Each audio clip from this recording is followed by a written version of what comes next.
어려운 법을 알기 쉽게 맞춰드립니다. 맞춤형 법률 맛집 맞춤법 TV. 안녕하세요. 안녕하세요. 반갑습니다. 자, 여러분 큰일 났습니다. 우리 함 아나운서님이 돈을 떼었어요. 이게 저희가 항상 뭐 콘텐츠를 직접 이제 짜기도 하고 갖고 오시기도 하는데 실제로 제가 의뢰인이 될 줄은 몰랐습니다, 지금. 떼인 돈이 한 40만 원. 그쵸? 40만 원이면은 또 변호사를 선임해서 하기도 좀 뭐해요. 그쵸. 비싸던데. 또 막 인터넷 저번에. 찾아보고 더 힘드니까. 맞아요. 네, 오늘 지급명령 신청서 직접 한번 써볼 건데 좋아요. 한번 같이 따라가 보시죠. 네. 먼저 지급명령 신청이 뭔지를 알고 넘어가셔야 됩니다. 우리나라 민사소송법에는 이제 특별한 규정을 두고 있어요. 통상 우리가 하는 그냥 일반 민사소송 말고 네. 간이 소송 절차라고 해서 액수가 작거나 증거가 명백하거나 그러면은 일반 소송처럼 막 그렇게 할 필요까지가 있겠느냐. 딱 제 상황이잖아요. 지금. 그렇죠. 그래서 소액사건 심판과 네.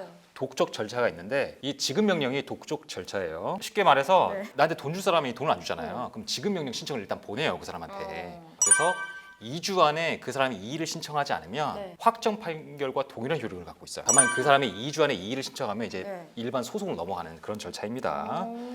그러면 이 지급명령 신청서 같이 네. 한번 만들어 보겠습니다. 좋습니다. 보통은 요새는 다 전자소송을 통해서 이용하실 텐데 네. 전자소송을 이용하기 위해서는 공인인증서로 회원가입이나 이런 걸 하셔야 돼요. 그래서 그렇죠. 지금 공인인증서가 없으시기 네. 때문에 그 우편으로 하는 일반적인 지급명령 신청을 가정해서 좋습니다. 만들어 보겠습니다. 네. 그럼 지급명령 신청서를 그냥 아무 종이나 써서 아 맞아, 양식이 있을 거 아니에요. 양식이 있겠죠. 먼저 양식을 구해봅니다. 그냥 아무 검색창에다 전자소송을 한번 쳐보세요. 전자소송. 네, 전자소송 홈페이지 쳐보면 대법원 전자소송 홈페이지가 있죠. 오. 보통 이 전자소송 홈페이지를 통해서 이용을 하시는 겁니다. 양식 모음 들어가가지고 네. 그럼 여기에 지급 명령을 한번 쳐보는 거예요. 네. 쭉쭉쭉 보면은 자 일반 요구와 양식이 하나 있죠. 요거 하나 다운받습니다. 자 지급 명령 신청서 좀 쭉 양식 있죠. 여기다 그냥 치는 거예요. 아 이거 그대로. 네, 요거 그대 여기다 얹습니다. 채권자니까 당연히 아나운서님이 되겠죠. 네. 이름 함소영이요 갑자기. 함소영. 자 네. 한번 제가 개드립 한번 쳐봤습니다.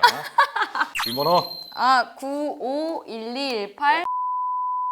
여기 주소는 변호사를 쓰시면은 이 주소는 중요하지 않아요. 아. 그런데 변호사 없이 하실 거면 이 주소는 정확해야 돼요. 왜냐하면 법원에서 나한테 우편을 보내야 줘야 되잖아요. 그렇죠. 맞아요. 그래서 지금 내 주소가 공개되고 되는 걸 원치 않으실 수도 있거든요. 네. 그럴 경우에는 뭐 근무지라든지 직장 연락처. 뭐 직장 연락처라든지 주소나. 내가 우편을 받기 편한 곳 그 주소를 적으시면 됩니다. 그럼 저는 변호사를 선임했으니까 변호사님 회사로 보내겠습니다. 자, 저희 회사 주소를 적겠습니다. 네. 근데 사실 이 주소도 채무자가 개인일 수도 있고요. 네. 일반 법인일 수도 있어요. 그런데 지금 함 아나운서님 사건 같은 경우에는 채무자가 법인이에요. 회사니까. 네. 회사 이름이 어떻게 되죠? 주. 원래 이 뒤에는 법인 등기 번호가 들어가요. 나중에 법인 등기부 발급받아가지고 제가 이거 서비스가 해드릴게요. 아 서비스예요? 아, 그럼요. 자, 이 회사의 본점 소지를 해야 되는데 보통 홈페이지 나와 있습니다. 네. 서울특별시. 그냥 서울까지 쓰면 돼요. 네. 강남구. 네. 보통은 대표자가 있을 거예요. 아. 왜냐하면 회사만 딱 쓰는 게 여기다 보통 대표이사 이름까지 네. 적습니다. 여기서 청구 취지라는 단어를 굉장히 낯설 거예요. 자, 청구 취지는 이 소송의 결과라고 보시면 돼요. 이 청구 취지가 네. 나중에 뭐 재판부의 최종 결론이 되니까 요걸로 가지고 집행을 하는 거라서 이게 정확해야 돼요.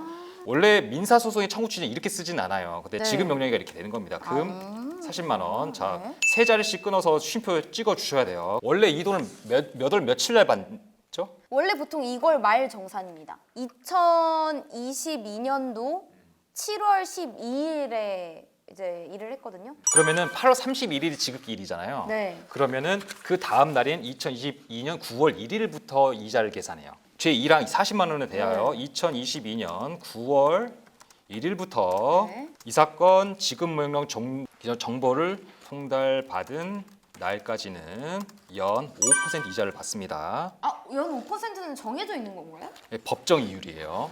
다 갚는 날까지. 이때는 거의 사채 이자라고 보시면 돼요. 연 12%를 계산한 돈을 각 지급하라.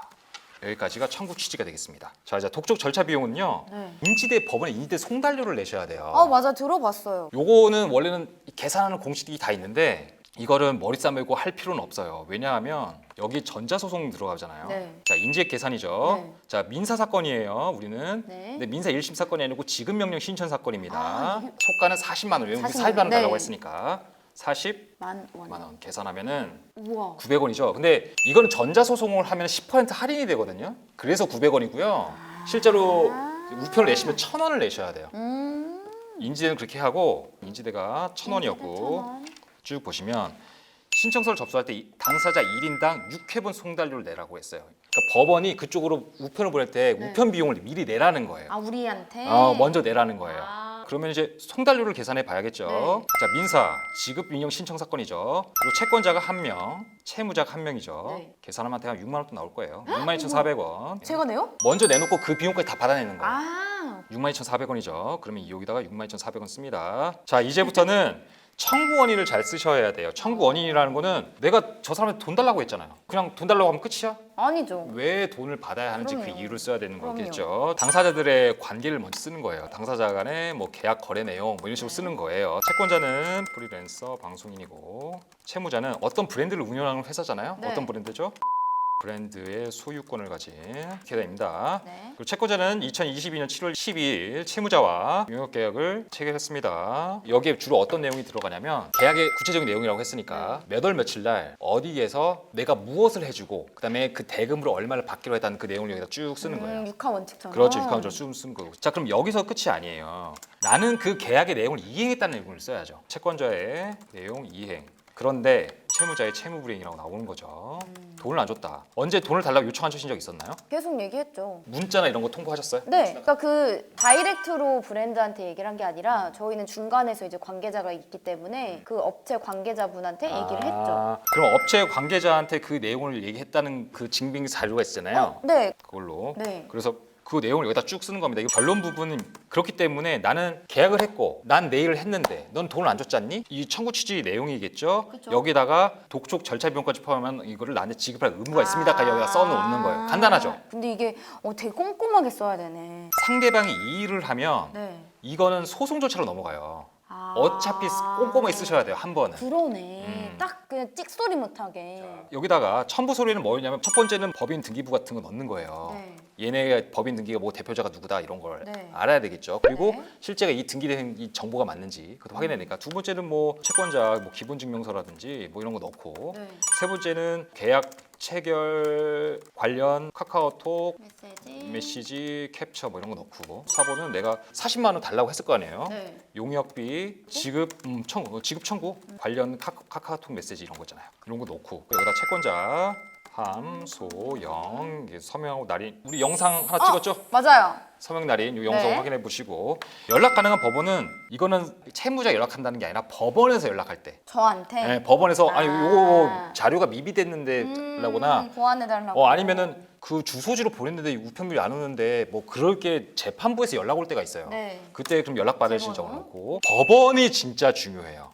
어느 법원에 넣어야 되느냐? 아무 법원에 넣으면 안 되는 거야? 되죠. 관할이 있어요. 그럼 어떻게 찾아요? 대원칙은 채무자 주소지를 관할하는 법원이에요. 다만 이 돈을 달라는 청구잖아요. 그러면은 내 주소를 관할하는 법원도 돼요. 채무자 주소는 서울 강남구에 있는 네. 회사예요. 서울 강남구는 관할 법원이 서울 중앙지방법원입니다. 네. 또 이렇게 해서 이제 우편을 보내면 보통 피드백이 얼마 정도 걸려요? 일주에서 2주? 아, 생각보다 빨리 오네요. 더 걸릴 수는 있어요. 근데 통상 저희가 한 2주 정도면은 법원이 절차 진행하지 않을까?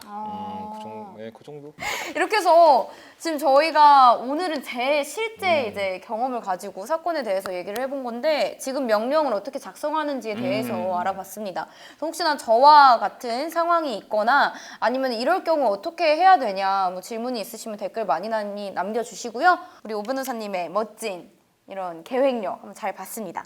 오늘도 저희 영상 보시고 좋으셨다면 구독, 좋아요. 알림 설정까지 많이 부탁드릴게요. 안녕. 감사합니다.